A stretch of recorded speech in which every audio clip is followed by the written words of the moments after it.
Bonjour, mon nom est Pierre Plante, je suis vice-président de Purcan Pharma. Le sujet de ma conférence aujourd'hui, ce sont les services de fabrication à façon dans l'industrie du chanvre et du cannabis. Donc, en espérant que la présentation vous plaira. En introduction, il est important de rappeler qu'en juillet dernier, les ventes au Canada dans l'industrie du cannabis ont été de l'ordre de 231 millions. On remarque que si on regarde les 12 derniers mois, c'est une augmentation finalement de 115 %. Donc, on peut s'attendre à ce que, si ça représente 2,8 milliards annuellement présentement, on peut s'attendre que d'ici les 2 à 3 prochaines années, ce soit facilement une industrie qui va dépasser les 4 milliards par année.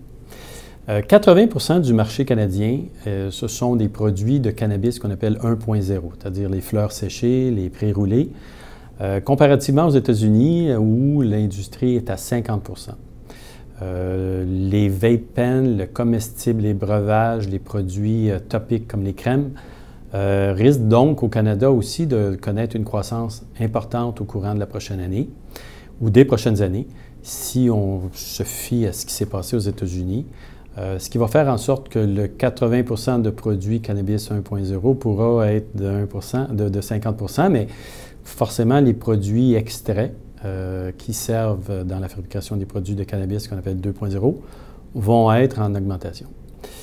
Qui seront les transformateurs au Canada ou qui sont déjà les transformateurs au Canada? Comment s'assurera-t-on de faire affaire avec les bons CMO? C'est le sujet de ma conférence aujourd'hui. Les produits, donc, sont très variés.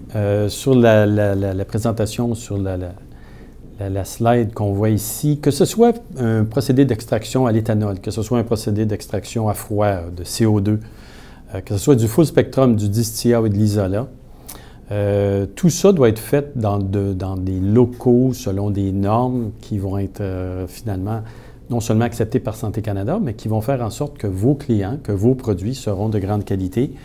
Et il y a encore du travail à faire, je crois, au Canada.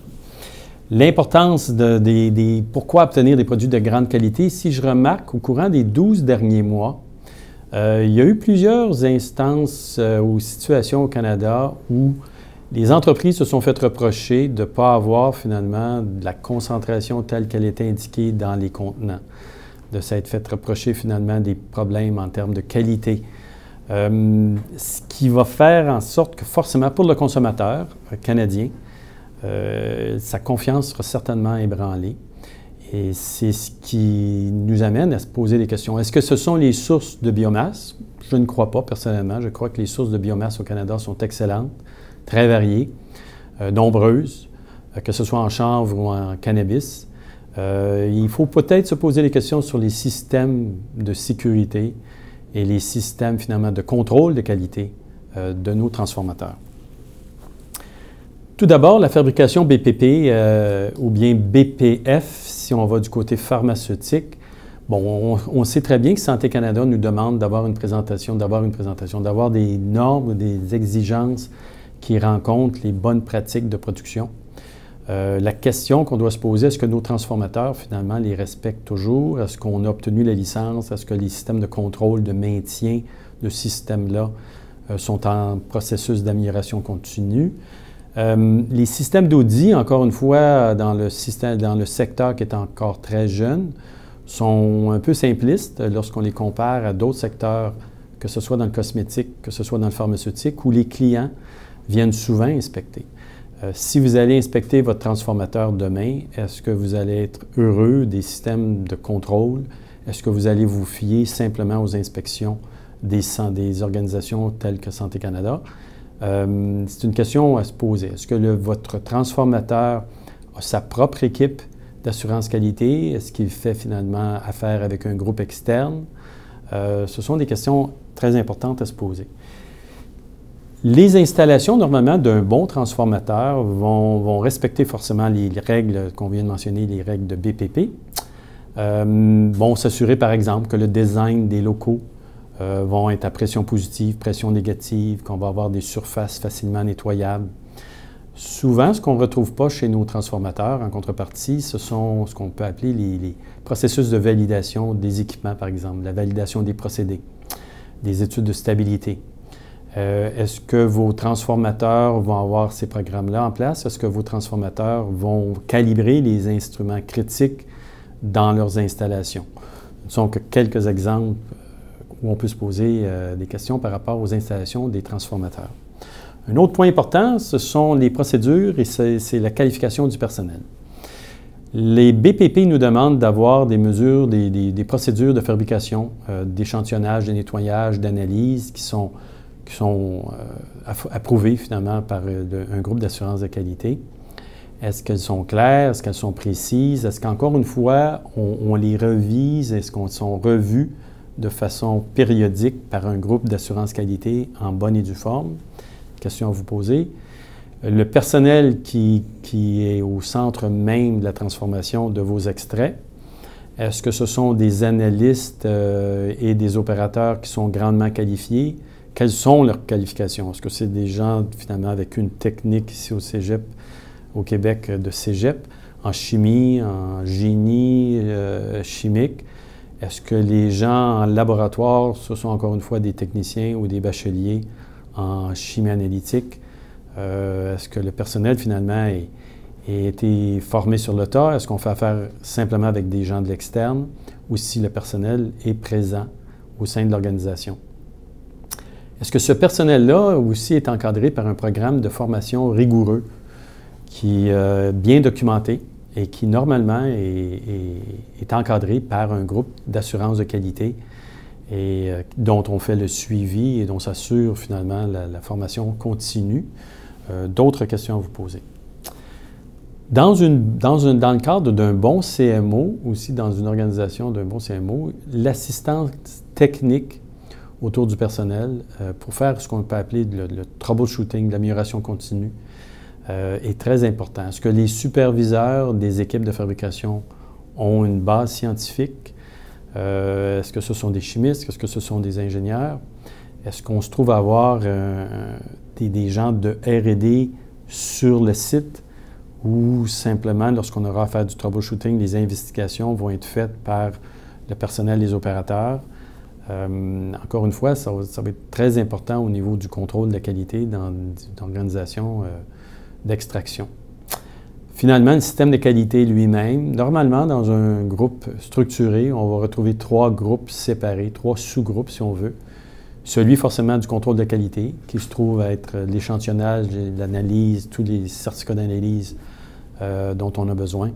Si elles existent, les études de stabilité seraient normalement contrôlées par ce groupe-là. Il y a aussi forcément les affaires réglementaires qu'on connaît très bien, la soumission des dossiers réglementaires aux agences gouvernementales. Et finalement, l'assurance qualité qui devrait chapeauter l'ensemble du groupe qualité avec les audits internes, externes, avec la validation des équipements, avec la validation des procédés, la validation des méthodes. Est-ce que ce sont 3 entités très bien définies au sein du CMO? Est-ce qu'elles existent? Ou encore une fois, comme je le mentionnais en tout début, est-ce que ce sont des services offerts par un groupe externe qui peut s'avérer bien, mais qui ne vous donneront pas forcément un système de contrôle de qualité similaire, étant donné qu'ils ne seront pas toujours sur place et pourront finalement vérifier les opérations au quotidien. Nous, Purcan Pharma, c'est les cycles. J'ai présenté ici un petit tableau sommaire où je vous présente en gros les qualifications, les fonctions qui sont déjà présentes dans notre site qui est de design pharma. Donc, vous voyez que l'ensemble des critères dont je viens de vous faire mention sont déjà présents au sein de l'organisation. La structure est déjà existante. On utilise des laboratoires extérieurs pour certaines analyses. Toutefois, tout l'aspect technique est assuré par des gens à l'interne. La R&D est assurée par l'interne. La qualification des opérateurs, la qualification des gens en assurance qualité est exceptionnelle par le fait même que l'organisation dessert déjà l'industrie pharmaceutique. Purcan Pharma, quelques mots, c'est une filiale du groupe Célicycle. On est basé à Québec. Vous voyez ici une photo de l'usine. 25 ans d'expérience Célicycle en extraction, en purification d'ingrédients issus de toutes sortes de biomasses. Une usine quand même de 45 000 pieds carrés, 9 000 pieds de laboratoire, 20 000 pieds d'espace de fabrication et d'emballage. ISO 9001, Donc, un site, encore une fois, très bien géré, très bien ficelé, qui dessert déjà une entreprise ou d'un secteur d'activité très réglementé qui est le pharmaceutique, avec un personnel multidisciplinaire, de nombreux laboratoires, une usine d'extraction avec des équipements de fine pointe, la fine pointe de la technologie, des services de R&D. Si des services de R&D en CRO au lieu de CMO vous intéressaient, on est capable de vous offrir ces services-là. On peut vous offrir des extraits purifiés, des extraits en vrac, en forme de produits finis. On en donne des exemples ici en termes de forme et de contenu. Et on se trouve à pouvoir vous offrir des gélules, des tinctures ou des vaporisateurs selon vos spécifications, selon vos dilutions, l'emballage, l'étiquetage selon vos propres marques de commerce, donc ce qui est appelé dans le jargon de private label. Les différents extraits, on a parlé de full spectrum de distillats d'isolat au tout début de la présentation. C'est ce qu'on pourra faire pour vous à différentes qualités. Des emballages primaires, secondaires, tels que je viens de le décrire. Vous voyez ici quelques photos là, de type d'équipement que nous utilisons, incluant l'emballage.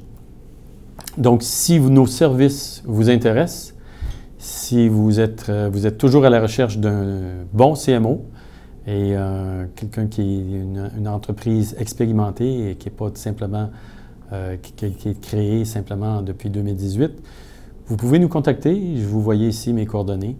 Purcan Pharma, basé à Québec. Mais en espérant que vous ayez apprécié la présentation. Bonne fin de journée. Au revoir.